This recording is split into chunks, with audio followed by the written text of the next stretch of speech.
Olá pessoal, tudo bem com vocês? Sejam bem-vindos a mais um vídeo resumo de história.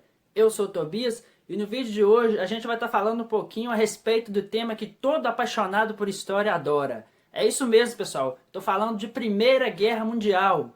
Antes de mais nada, já gostaria de pedir vocês para deixarem um joinha nesse vídeo, se inscreverem no canal e compartilharem, tá joia? Bora pro tema então? Bom, pessoal, a Primeira Guerra Mundial foi um conflito político e militar travado entre as principais potências mundiais entre os anos de 1914 a 1918.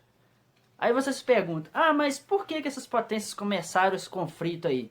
Será que elas acordaram assim, viram que estava um belo dia de sol e falaram assim, ô galera, vamos começar uma guerra aqui? Obviamente não foi assim, né, pessoal? Para a gente entender o que levou eles a chegar a este ponto, nós temos que voltar um pouquinho no tempo, especificamente no final do século XIX, entender qual era o cenário mundial nesse período ali. Voltando aí, como eu falei, no século XIX, a gente vai ver o processo ali, a gente vai ver que está ocorrendo o processo de segunda revolução industrial. Isso significa que na Europa estava havendo uma produção muito grande de mercadorias de todo tipo, uma produção acelerada, e essa produção acelerada e em larga escala fez com que o mercado consumidor europeu não fosse mais suficiente para atender essa produção. Então você tinha ali países poderosos economicamente produzindo e produzindo muito, mas não tendo para onde vender essa produção. Outra consequência também foi que começou a faltar matérias-primas para alimentar essa indústria que estava produzindo cada vez mais. Então você começa a ver ali que nessas potências, esses principais países aí desse período, você começa a ver aflorar neles um sentimento imperialista que já estava dentro deles, começou a aflorar ainda mais. Eles sentiram a necessidade de conquistar novos territórios, de conquistar ainda mais, né, novos territórios, para conseguirem novas matérias-primas e novos mercados consumidores para suas mercadorias.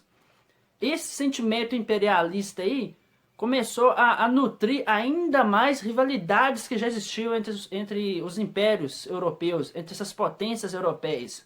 A gente tinha ali uma Alemanha que tinha uma antipatia muito grande com os franceses, na verdade os franceses que tinham antipatia com eles, porque os franceses perderam territórios para os alemães na Guerra Franco-Prussiana, o território da Alsácia e Lorena, que é muito rico em carvão e minério de ferro. Então você já tem ali uma rusga entre a Alemanha e a França. Você tem os russos também que não simpatizam com os planos dos alemães e também dos austro-húngaros, não simpatizam com os interesses desses países ali no leste europeu, principalmente na região dos Balcãs ali. Você tem também os ingleses que também não gostam nem de ver a cara dos alemães por causa do potencial industrial alemão. A Inglaterra se sente ameaçada pelo poderio industrial, econômico e militar alemão. Você tem também a Itália que está incomodada também. Então você vê que já tem ali uma rivalidade entre esses países, principalmente um sentimento anti-germânico. O que seria esse sentimento anti-germânico? As potências, os impérios que já estavam estabelecidos, não estavam gostando nem um pouco desse avanço alemão, porque a Alemanha saiu para trás dessa corrida imperialista aí. Porque o Império Alemão era muito espalhado, os povos germânicos, que eram os povos alemães, estavam muito divididos.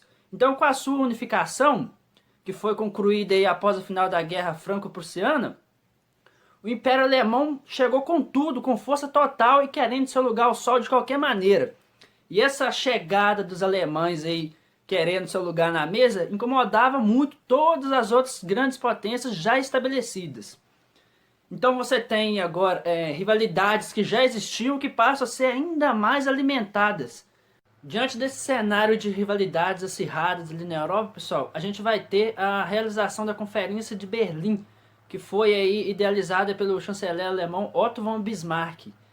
A ideia não foi dele, a ideia foi dos portugueses, mas foi ele que convocou essa conferência aí, que também ficou conhecida como a Partilha da África, porque as potências europeias literalmente dividiram a África de acordo com os interesses de cada um deles. Havia ali um conflito muito grande de interesses em cada um dos territórios divididos ali na África. Porém, o que era alvo de mais ódio, assim podemos dizer, eram os alemães. porque, como eu disse, os alemães estavam incomodando demais esses potentes estabelecidos ali naquele período. Outro objetivo também da Conferência de Berlim era tentar, né, dar uma acalmada nos ânimos ali, dividindo esses territórios. A Alemanha, se ela conseguisse conquistar novas terras, para ela estaria bacana, estaria legal, porque ela tinha saído para trás dessa corrida imperialista ali. Então, se ela conseguisse qualquer coisa que ela conseguisse lá, era lucro. Mas os outros não, para os outros seria ruim, porque eles estariam perdendo, eles não estariam ganhando, eles estariam cedendo. Então você vê que na realização dessa conferência aí, a Alemanha também já entrou como vilã. E esse objetivo aí de tentar acalmar os ânimos não deu nada certo. O que você vai ver ali a partir desse momento é aumentar ainda mais as desconfianças desses países aí com relação aos outros. É a partir daí que a gente começa a ter a formação de alianças militares. De um lado, a gente vai ter a Alemanha, a Áustria, a Hungria e a Itália formando a Tríplice Aliança, e do outro, a gente vai ter a Inglaterra, a França e a Rússia formando a Tríplice Entente. E aqui você tem dois blocos militares rivais, antagonistas, mostrando ali como que as coisas estavam complicadíssimas na Europa. Você tinha um cenário de medo muito grande de um país tentar invadir território do outro para conseguir mais terras. Esse período aí a gente vai começar a ver aí essas nações voltando o seu aparato industrial, a sua máquina industrial para a produção de armamento. Todos esses países vão se armar até os dentes. Agora nós vamos entrar num período histórico aí conhecido como Paz Armada, que esse período também pode ser bem representado pelo provérbio em latim que é "si vis pace para bellum", ou seja, quem quer paz se prepara para a guerra. Agora nós já tínhamos ali uma Europa que se configurava como um barril de pólvora, gente. Ali agora só faltava alguém acender o estopim que a coisa ia explodir. E foi justamente o que veio acontecer quando o herdeiro do Império Austro-Húngaro, o arquiduque Francisco Ferdinando, estava fazendo um passeio em carro aberto em Sarajevo, que é a capital da Bósnia. Ele foi assassinado junto de sua esposa Sofia também estava junto com ele. Os dois foram assassinados por um estudante bósnio. Isso daí, pessoal, esse é o evento histórico que nós consideramos como o estopim da Primeira Guerra Mundial. Por que foi o estopim? Porque, como eu já disse, tinha muitas rivalidades ali na Europa. E o Império Austro-Húngaro, que era o principal interessado nos territórios ali dos Balcãs, do leste europeu, tinha uma antipatia muito grande com os russos e com os sérvios. Quando os austro-húngaros invadiram a Bósnia e anexaram o território bósnio, os russos e os sérvios não acharam muito ruim. Igualmente os bósnios também. Os bósnios também não se agradaram de serem anexados pelos austro-húngaros, serem dominados. Em tentativa de dar uma acalmada nos ânimos, o arquiduque Francisco Ferdinando, que era herdeiro do Império Austro-Húngaro, foi lá em missão diplomática, estava lá fazendo um passeio lá em Sarajevo, que era a capital da Bósnia, foi assassinado. Aí, pessoal, o orquestramento desse assassinato aí foi obra do grupo sérvio terrorista conhecido como Mão Negra. Sabendo disso, os austro-húngaros mandaram uma série de reivindicações para os sérvios, pedindo que eles acompanhassem o julgamento do estudante bósnio que foi orientado, que foi instruído pelos sérvios a matarem o arquiduque. Chamaram os sérvios lá para acompanhar esse julgamento, eles não foram. Mandaram os sérvios demitirem ministros que tinham suspeita de ter envolvimento aí com o assassinato. Os sérvios também não atenderam.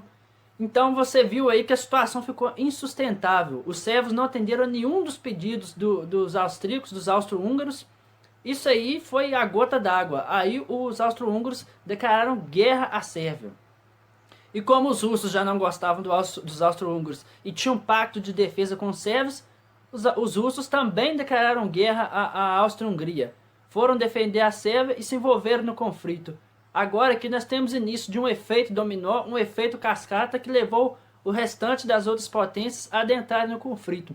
Isso aí graças às alianças militares que eu falei para vocês lá atrás. Essas alianças eram políticas e caso alguém entrasse numa guerra, entrasse no conflito, o outro partiria em sua defesa. Agora nós temos início aqui a Primeira Guerra Mundial. Para esse vídeo aqui não ficar muito grande, pessoal, eu estarei gravando uma segunda parte falando a respeito do desenrolar da guerra. Não se esqueçam de deixarem o seu joinha, se inscreverem no canal para acompanhar a segunda parte, tá joia? Até mais, pessoal. Abraço.